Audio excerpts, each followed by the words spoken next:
Third attempt at this video. Hopefully we get somewhere today. I don't know. Hey guys, don't forget about the monthly giveaway for September. At the end of the month, we're going to be giving away a Hobbywing Just Stock ESC. So make sure you check out the description box below for what to do to get in on that giveaway for this month. What's going on, guys? It's Devin with Team Unknown Racing coming at you guys with another video. I've been getting a lot of questions about this one. This one's going to be about where do I start out in Dirt Oval RC and what is the best class to start out in. And so we're just going to go over some of the classes that I recommend for beginners and why I recommend it. Alright, so here I have three completely radically different cars. Going from most cheapest and beginner all the way up to probably your most advanced. Over here we have, shout out to my good buddy Patrick for letting me borrow his Mud Boss. I don't have a Mud Boss.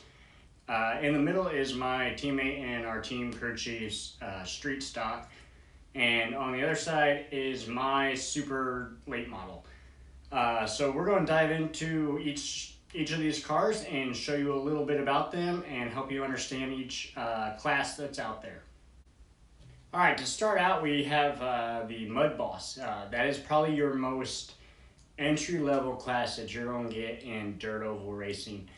And why, we're going to go over the class itself, the car, and why I feel this is probably your best bet as a beginner starting out in dirt oval. So let's dive on into this car here real quick.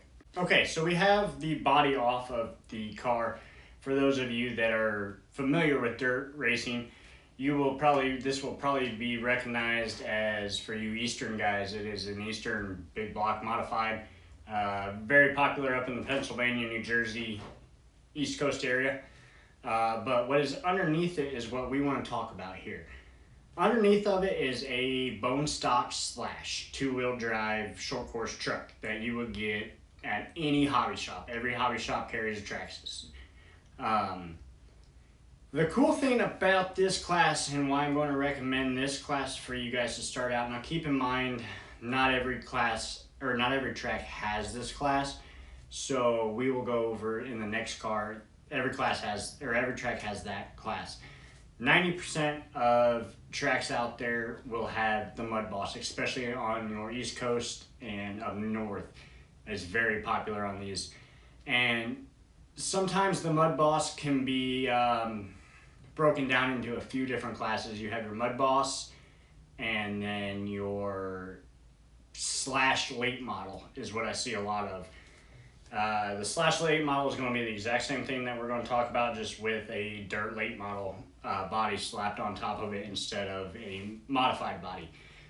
But it's all pretty much the same. I know there's a couple classes up in Pennsylvania that do the Mud Boss with the modified body. They kind of go a little bit further. They have, which this is to them considered a small block, all stock. Then they go up to what is considered a big block car, which you can do a little bit more on your motor. You can have the LCG chassis on it, which stands for low center of gravity. And you can do a couple other little tweaks here and there, but for the most part, it is a bone stock slash.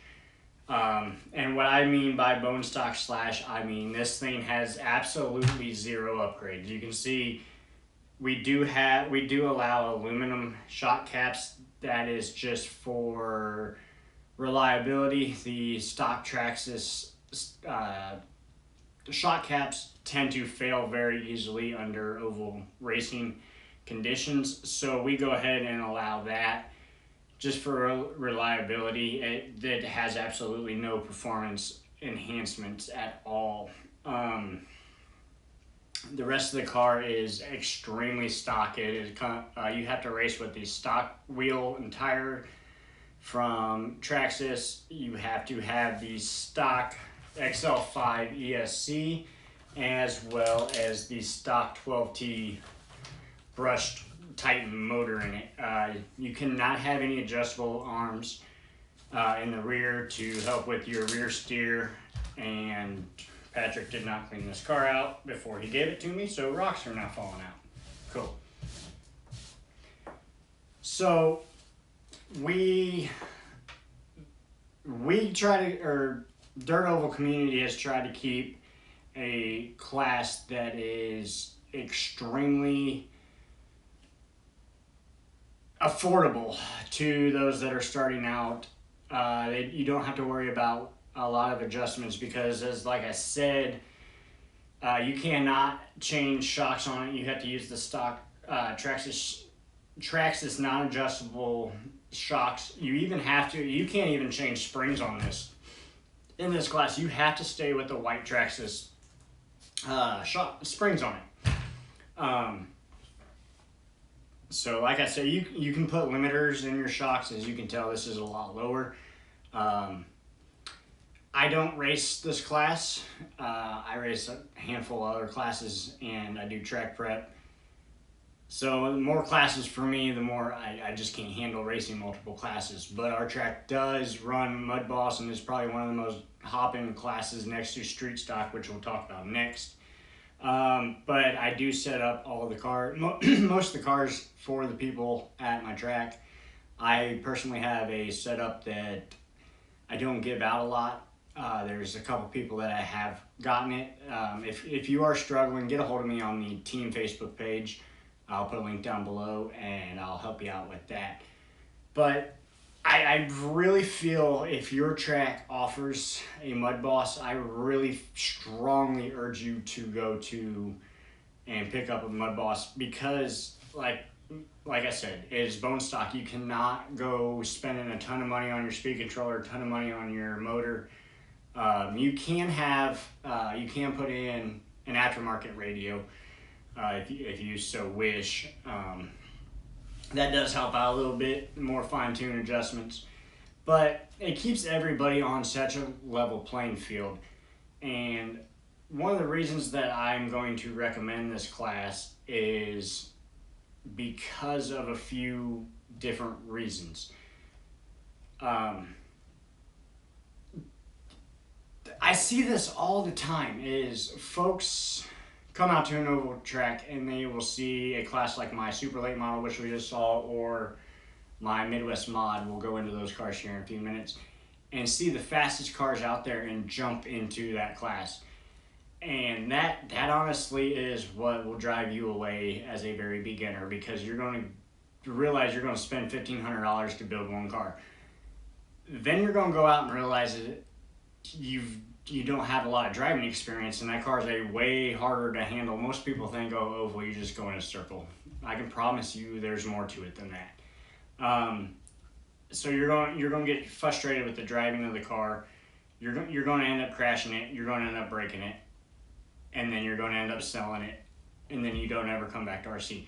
I see that happen weekly. Honestly, social media, I see cars go up for sale all the time that had just been bought. I see their stories they post. This is just not fun for me.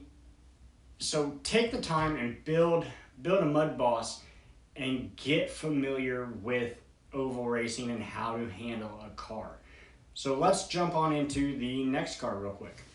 Okay, huge shout out to my teammate and team crew chief, Kenneth Drake, for letting me borrow this street stock, get it all.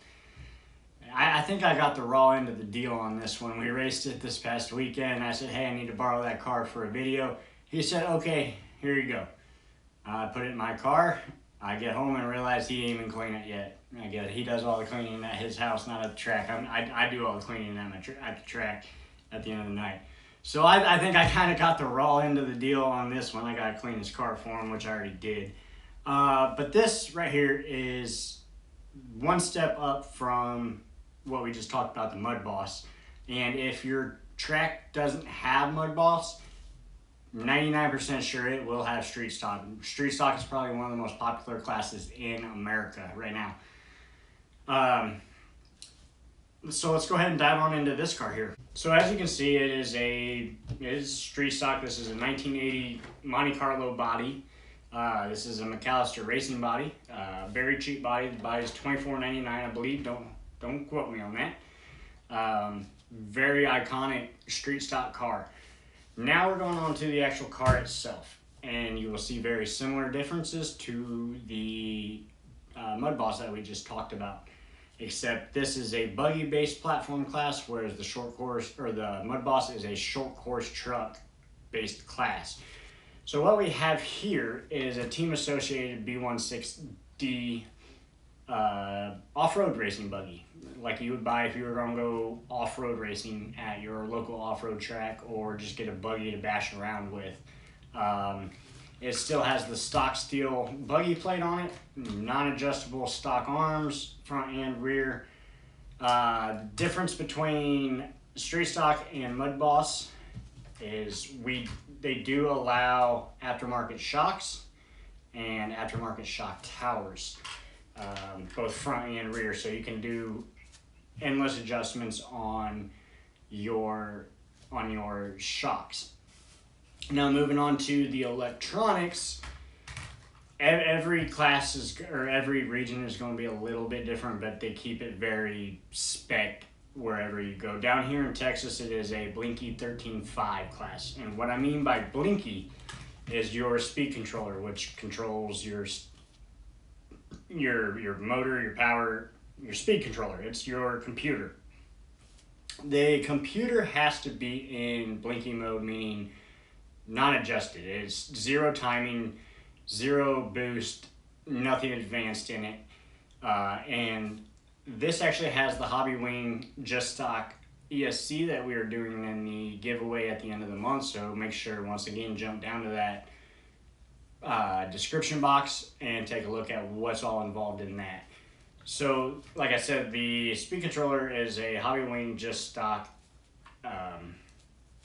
ESC, and the motor he has in this one, it's a little bit hopped up motor compared to what I'm going to recommend. This is the Tekken G3 13.5 motor. For you guys just starting out, I highly recommend you getting a Hobby Wing Just Stock motor, whatever turn your track races, so make sure you check that.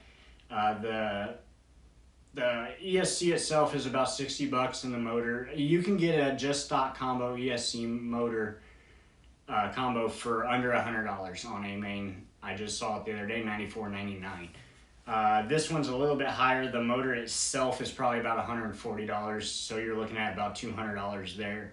But like I said, for $100 you can get your motor and speed controller and almost be ready to rock and roll. This one has a Futaba S9551 receiver in it. That's what I actually have in my Midwest mod. That servo is, I think, $70-$80. You can get a little bit cheaper, which still is just as good as a Savic servo, which I actually had that one in my late model. So this car right here costs probably about $500 to build, depending on what motor you go with and what exact ESC. But if you go with the Hobby Wing combo, you're looking at $100. The kit itself, if I remember right, is roughly $340. So right there we're at about $440, and then pick you up $50 servo, puts you at right $500, and then get you a nice little $29.99 body. And for $500 brand new, you're ready to rock and roll. You can also find them very cheap used for $200. I forgot to go over the cost of the Mud Boss. The Mud Boss is probably, you can build a brand new Mud Boss for $350. You can find them used for next to nothing. So that is another reason on the cost. Also, you know, this is a lower horsepower car, so you're going to be able to understand how to drive a car that doesn't have adjustability. You're going to be able to learn, you know, okay, go slow in here, go hard out, or vice versa. You'll learn how to read the track with these spec cars, and then you'll be able to move up to a car, because you're going to start adjusting on this car. You're going to figure out what adjustment does what, and then you'll be ready to move up to the next class. There's an age-old saying, you have to walk before you run. Make sure you walk before you run. So let's just real quick, we'll go into my car real quick, show you the differences between an open class car and a buggy class car and why there's so much cost involved. Okay, so here we have my super late model, which in a big car it would be like your MLRA or your Lucas Oil super late model car. Open motor, open ESC, no rules. It has to be a buggy based, and I have to use buggy tires. Those are the only rules I had to deal with. So let's go ahead and dive on into the car itself. This body itself is a Custom Works Mountaineer body. I think $40 for the body. I wish everything was that cheap on this car. So what we have here is an AFX Fabrication VTB chassis. As you can tell, complete difference. It's all carbon fiber, has adjustable arms, nylon arms. I'm not sure if you can see in the video, but it has custom bulkhead,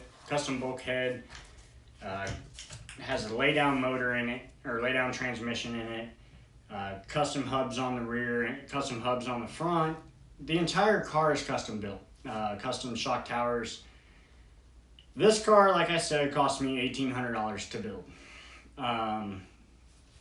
That Midwest mod, the number 17 Midwest mod on the shelf right behind me, it's the exact same car, just that class is a 10-5 motor, so I can't have an open motor. I have to run a 10-5, but I have the same brand of motor in that car. So that car cost me the exact same amount of money. I have the same brand that's in the street stock, a Hobby Wing XR10 Pro. The difference is I'm able to go in and adjust the timing, the boost, the drag brake, all those things via this Hobby Wing Wi-Fi module that I can connect to my phone and tune it right there on the track. My motor is a Power Products R3 7.5 turn motor. Just shows you how much more power that I have compared to a street stock. And yes, I did realize during testing I popped off my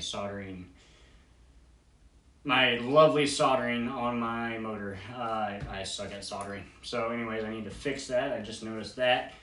Okay, so that is a little bit about how to get started in dirt oval RC and why I feel you should start out in a mud boss or a street stock spec class instead of diving headfirst into an open class. I don't want to see you get frustrated. I don't want to see you sell out within 3 weeks and never come back to the hobby. That is why we really need to focus more on the spec classes and promote them as tracks to get more interest in them.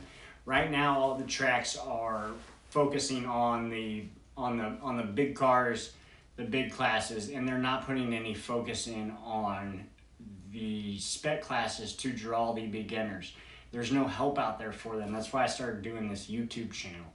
So I hope that gave you guys a little bit insight on where to start out in dirt oval RC. Alright guys, I hope you enjoyed that video. If you like what we're doing here, jump down, hit that subscribe button for us. Hopefully you already did with the monthly giveaway. Until next time, stay classy, stay fast. We'll see you on the racetrack.